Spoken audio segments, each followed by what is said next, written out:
'cause you can't come back around here. Goodbye.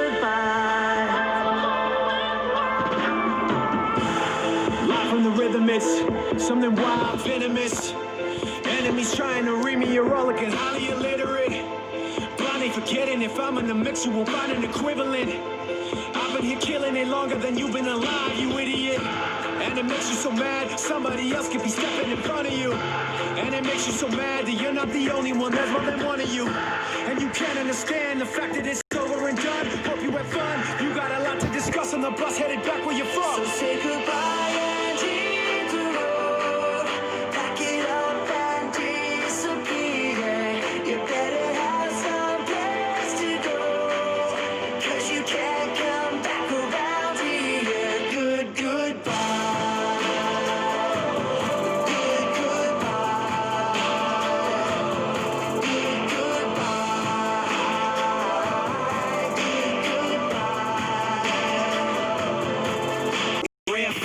Wings up, now I'm airborne. King push, they gotta cheer for him. Make way for the new queen. The old lined up where they cheer for him. Consequence when you ain't there for him. Were you there for him? Did you care for him? You were dead wrong. So say goodbye and hit the road. Pack it up and disappear. You better have some place to go, 'cause you can't come back around here.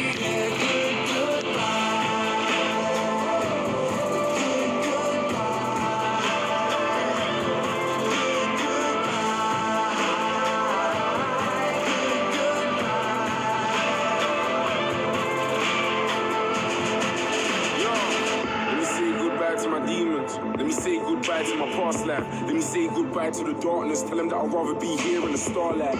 Tell them that I'd rather be here where they love me. Tell them that I'm yours, this is our life. And I still keep raising the bar like never seen a young black brother in the chart twice. Goodbye to the stereotypes, you can't tell my kings we can't. Man, and we're linking things in parks. Now I got a tune with Linkin Park. Like goodbye to my old hoes, goodbye to the cold roads. I can't die to my postcode. Young little Mike from the Gold Coast, and now I'm inside with my Volvos. Yeah. And hit the road. Pack it up and disappear.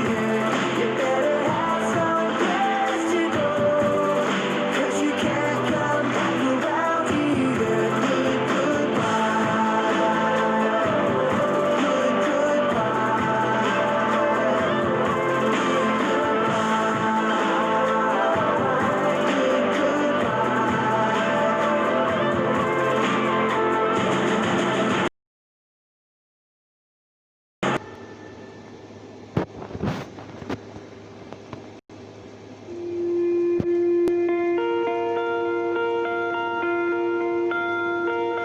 My father came from Japan in 1905. He was 15 when he immigrated from Japan. He worked until he was able to actually build a store. Let me tell you a story in the form of a dream. I don't know why I have to tell, but I know what it means. Close your eyes, just picture the scene as I paint it for you. It was World War II when this man named Kenji woke up. Ken was not a soldier.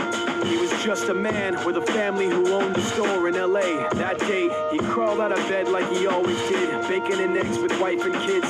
He lived on the second floor of a little store he ran. He moved to LA from Japan. They called him immigrant. In Japanese, he'd say he was called Issei. That meant first generation in the United States when everybody was afraid of the germs, afraid of the Japs, but most of all afraid of a homeland attack. And that morning, when Ken went out on the doormat, his world went black, 'cause right there, front page news, 3 weeks before 1942, Pearl Harbor's been bombed and the Japs are coming. Pictures of soldiers dying and running. Ken knew what it would lead to, just like he guessed. The president said the evil Japanese in our home country would be locked away.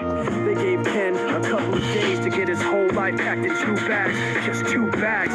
Couldn't even pack his clothes. Some folks didn't even have a suitcase to pack anything in, so 2 trash bags is all they gave them. And when the kids asked Mom, where are we going? Nobody even knew what to say to them. You don't want to get the soldiers wondering if you're gonna run or not, 'cause if you run then you might get shot.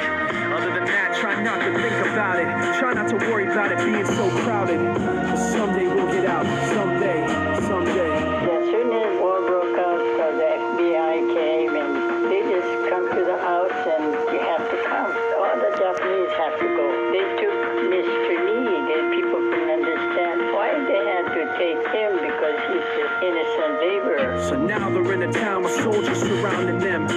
every day, every night looked down at them. From watchtowers up on the wall, Ken couldn't really hate them at all. They were just doing the job, and he wasn't gonna make any problems. He had a little garden with vegetables and fruits that he gave to the troops in a basket his wife made. But in the back of his mind, he wanted his family's life saved.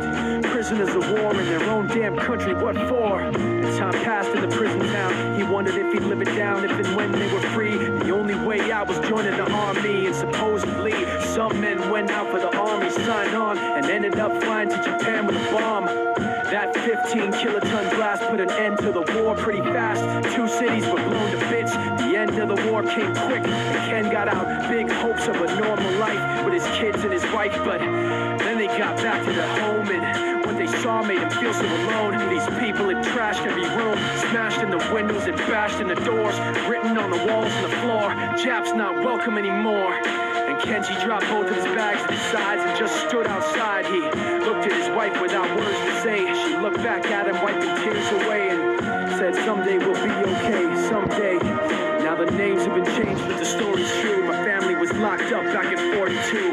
My family was there where it was dark and damp, and they called it an internment camp.